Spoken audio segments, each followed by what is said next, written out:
datang di channel Gap News. Namun sebelum lanjut, untuk mendukung kami agar terus berkembang, tekan tombol subscribe dan loncengnya untuk mendapatkan info dan hal menarik yang ada di dunia ini. Ada banyak nama-nama asing dari peta tersebut, seperti daratan yang disebut Asgard, Aeria, Eridania, dan lain sebagainya. Lantas, bagaimana bisa Terra Infinita mulai ramai dibahas? Awalnya, Claudio Nocelli menulis buku yang diberi judul Terra Infinita, Extraterrestrial Worlds and Their Civilization, the story told by the woman who was born in the lands behind the ice walls. Di dalam buku ini diceritakan kisah seseorang bernama Helen Morris dan ayahnya William Morris.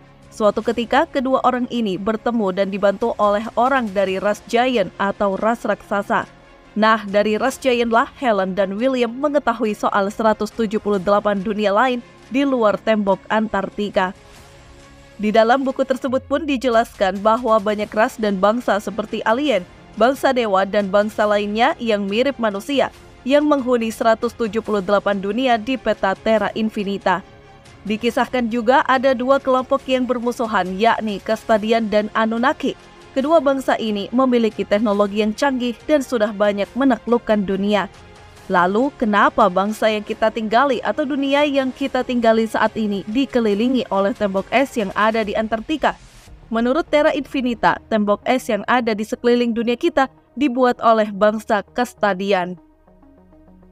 Kedua bangsa itu sudah menjadi cerita yang penuh konspirasi, apalagi setelah filmnya yang gagal tayang. Isunya ada film yang berjudul One Anunnaki, gagal rilis akibat kontroversi yang ada di dalam film tersebut, menceritakan tentang asal-usul manusia yang diciptakan oleh alien bernama Anunnaki dan akan kembali untuk yang kedua kalinya. Banyak yang percaya ini hanyalah konspirasi, tapi sebagian orang cukup percaya karena Anunnaki sendiri adalah kepercayaan dari bangsa Sumeria, bangsa yang maju dan menjadi bangsa yang muncul dan hilang secara tiba-tiba. Bangsa Sumeria adalah peradaban yang muncul secara tiba-tiba dan menghilang begitu saja. Bangsa ini muncul pada tahun 5000 sebelum Masehi tanpa adanya proses evolusi. Bangsa Sumeria selalu disebut sebagai kebudayaan manusia tertua dan lokasinya terletak di antara Sungai Eufrat dan Tigris, Mesopotamia yang sekarang menjadi wilayah negara Irak. Dalam waktu yang singkat, kebudayaan Sumeria berkembang pesat menjadi maju dan menguasai ilmu matematika, sains, astrologi, arsitektur, serta agrikultur. Bangsa ini juga menjadi penemu roda, persenjataan militeristik, dan yang terpenting adalah sistem penulisan pertama di dunia. Jika ditelusuri lagi, kebudayaan yang muncul sesudah itu hanya dapat meneruskan sebagian dari seluruh kebudayaan bangsa Sumeria. Berdasarkan cerita dan kepercayaan dari bangsa Sumeria, Anunnaki berasal dari tempat yang sangat jauh, yaitu sebuah planet bernama Nibiru, planet yang dipercaya sebagai tempat tinggal Anunnaki sebelum akhirnya ke bumi. Tujuan Anunnaki terbang ke bumi adalah membantu bangsa yang ada untuk berkembang dengan pesat. Salah satu bentuk campur tangan dari Anunnaki adalah banyaknya bangunan bersejarah yang sepertinya tidak mungkin dibangun di masa lalu. Selain itu, pengetahuan astronomi bangsa Sumeria yang hebat juga diduga ada campur tangan dari Anunnaki. Hal ini yang membuat bangsa Sumeria menganggap Anunnaki adalah dewa dan dapat dilihat dari artefak bersejarah yang ditinggalkan.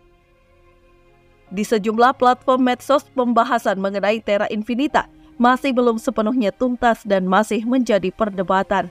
Sebagian menilai teori mengenai Terra Infinita merupakan hal yang sangat masuk akal dan sengaja disembunyikan sejumlah pemimpin dunia. Sementara sebagian kalangan beranggapan bahwa Terra Infinita tidak lain hanya sebuah fantasi dan rasa dahaga manusia akan eksplorasi. Sebagaimana diketahui kebanyakan orang, salah satu wilayah di planet bumi yang tidak bisa sembarang dikunjungi adalah benua Antartika. Selain karena hanya berisi lapisan gunung es yang tebal dan membentuk dinding pembatas, di daerah tersebut juga memang jauh dari kehidupan normal. Namun demikian, sejumlah negara besar seperti Amerika dan Jepang memiliki kesepakatan untuk tidak menempatkan wilayah tersebut sebagai lokasi pertahanan. Karena adanya kesepakatan untuk sama-sama melindungi wilayah tersebut, Tidak mengherankan jika kemudian muncul anggapan liar. Sebagian kalangan beranggapan bahwa di wilayah yang menjadi zona larangan tersebut tersimpan rahasia dunia, khususnya planet bumi. Kalangan ini menilai bahwa tumpukan gunung es di wilayah yang hanya beberapa kali tersentuh manusia tersebut merupakan pembatas ke dunia lain. Salah satu hal yang mendasari anggapan tersebut adalah penemuan peta kuno yang menggambarkan adanya sejumlah wilayah lain di benua-benua dunia. Dalam peta kuno tersebut, digambarkan bahwa gunung es yang mengitari benua di dunia yang dikenal saat ini merupakan dinding pembatas. Sementara di luar dinding pembatas atau di balik gunung es tersebut, masih terdapat ratusan lebih benua yang masing-masing memiliki pembatas. Peta berisi kumpulan-kumpulan benua yang saling dibatasi tersebut kemudian dikenal dengan istilah terra infinita atau bumi yang tak terbatas. Sejumlah negara yang dikenal sebagai negara adidaya dan penguasa teknologi oleh sebagian kalangan dianggap sengaja menyembunyikan eksistensi benua tetangga. Tujuannya, selain ingin selalu menjadi pelopor teknologi di dunia yang saat ini dikenal, juga karena eksistensi makhluk selain manusia terdapat di balik Antartika. Dengan kata lain, hanya sebagian negara saja yang boleh berhubungan dengan mereka, karena hal tersebut berpotensi merugikan perekonomian jika disebarluaskan. Sementara, di sisi yang tidak mempercayai tentang terra infinita, meyakini bahwa benua di dunia hanya ada 5, sebagaimana dikenal hari ini.